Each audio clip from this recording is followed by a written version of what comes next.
દાખલા નંબર 4, જેની રકમ છે નીચેનામાંથી કઈ કાટકોણ ત્રિકોણની બાજુઓ હોઈ શકે તે જણાવો.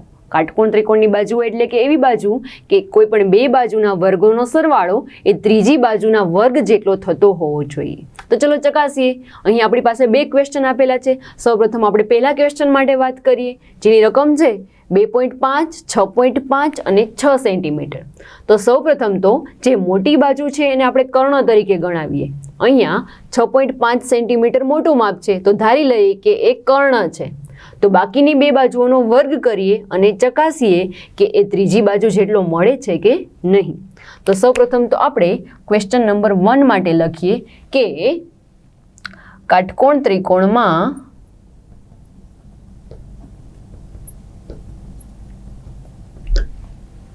કર્ણનો વર્ગ બરાબર એક બાજુનો વર્ગ વત્તા બીજી બાજુનો વર્ગ, આવું કંઈક હોય છે. બરાબર છે. ધારો કે 6.5 સેમી છે એ કર્ણ તરીકે લઈએ. તો અહીંયા લખીએ કે ધારો કે 6.5 સેમી એ કર્ણ ધરાવતી બાજુ છે. તો બાકીની બે બાજુઓ એટલે કે 2.5 એનો વર્ગ વત્તા બીજી બાજુ કઈ વધી છે તો કે 6 એનો વર્ગ બરાબર 2.5. થોડી વાર માટે પોઈન્ટ ભૂલી જાઓ તો એ આપણા માટે 25 છે. 25નો વર્ગ એટલે કે 625. 625 છે. એક અંક પછી પોઈન્ટ છે. જો વર્ગ કરીએ તો 2 અંક પછી પોઈન્ટ આવે. પોઈન્ટ હંમેશા પાછળથી મૂકવાનો હોય છે, એટલે કે એક અંક અને બીજો અંક એટલે થશે 6.25 વત્તા 6નો વર્ગ એટલે કે 36 થાય છે. 6.25 વત્તા 36 જે થશે 36 વત્તા 6 એટલે કે 42 અને પાછળ રહેલા છે 0.25. 42.25 બરાબર છે. 42.25 છે એ કોનો વર્ગ છે? તો આપણને ખ્યાલ હોવો જોઈએ કે 65નો વર્ગ છે, જેમાં 2 અંક પછી પોઈન્ટ છે.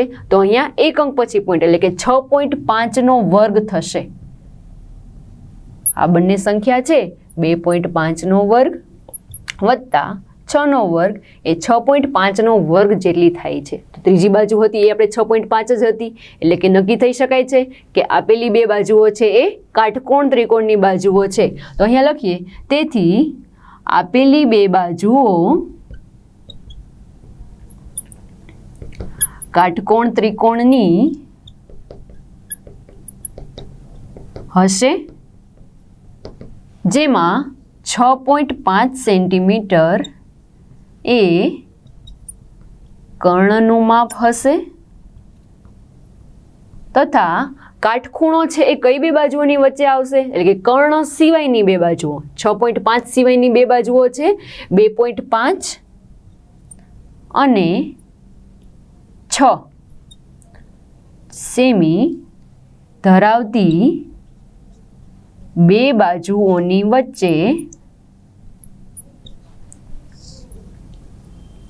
કાટખૂણો આવશે.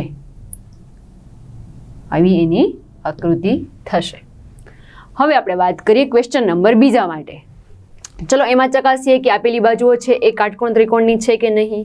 તો એમાં પણ એ જ રીતે સૌથી મોટી બાજુ છે એ ધારી લઈએ કે કર્ણની છે.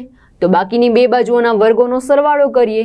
તો અહીંયા લખીએ કે ક્વેશ્ચન નંબર 2 માટે એમાં પણ આ જ નિયમ પાલન કરીએ કે કાટકોણ ત્રિકોણમાં કર્ણનો વર્ગ એ એક બાજુનો વર્ગ વત્તા બીજી બાજુના વર્ગ જેટલો હોય છે. ધારો કે એક બાજુ એટલે કે 2 લઈએ, 2નો વર્ગ વત્તા બીજી બાજુ એટલે ફરીથી 2 એટલે કે 2નો વર્ગ. 2નો વર્ગ એટલે કે 2 ગુણ્યા 2 4 વત્તા 2 ગુણ્યા 2 એટલે કે 4. 4 વત્તા 4 એટલે કે 8 થાય છે. પરંતુ અહીંયા ત્રીજી બાજુ આપણને શું મળવી જોઈએ? 5 મળવી જોઈએ. એટલે કે 8 છે એ 5 બરાબર નથી. તેથી આપેલી બે બાજુઓ કાટકોણ ત્રિકોણની નથી.